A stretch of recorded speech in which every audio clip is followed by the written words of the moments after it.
Hey, welcome to Flight Report. I'm Julian Mello, and in this video I'd like to finally share with the world my custom designed and 3D printed Y6.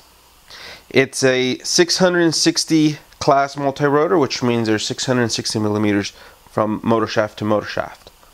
It's a Y6. Basically there's 3 booms, 120 degrees between each boom, and there's 2 motors arranged like this. They're coaxial. And there's 11-inch props on the bottom, 10-inch props on top. More specifically, these are 11 by 4.5 and 10 by 4.5 HQ props. It weighs a tad under 2,000 grams or 4.3 pounds. And it features these carbon fiber tubes for the booms and for the landing gear. These are 330 millimeters long for the booms, 60 millimeters as I mentioned before. And it has some glass fiber plates that I'm recycling from another quadcopter that I had before.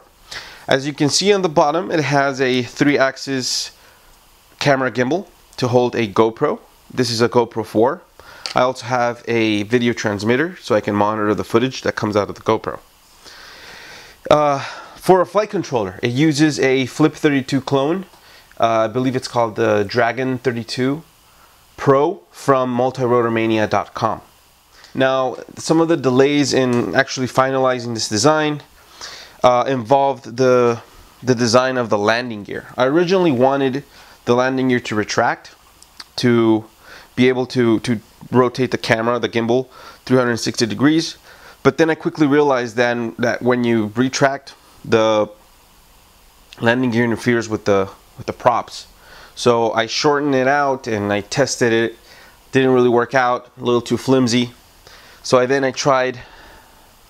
used these another set of landing gear. Same thing, didn't work out.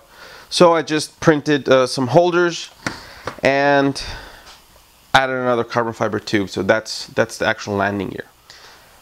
I'm using a FrSky X8R, I believe, receiver. With telemetry, I have 2 sensors. I have a current sensor and a voltage sensor.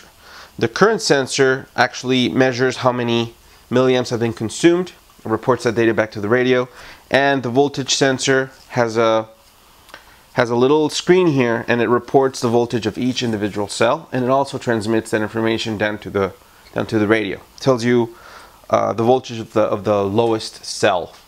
And I've set it up with an alarm so that on my Taranis it alerts me whenever one of the cells goes below 3.6 volts.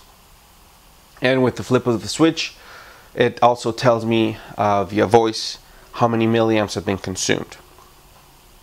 I will be posting some additional footage of this Y6 actually flying and footage from the GoPro so you can see the stabilized footage and how it looks. So just keep an eye out for that information. There's also going to be an article for flightreport.com which will give you some additional pictures and some additional specs and anything else that I might have missed here. Well, thank you for watching. My name is Julian Mello, and keep flying.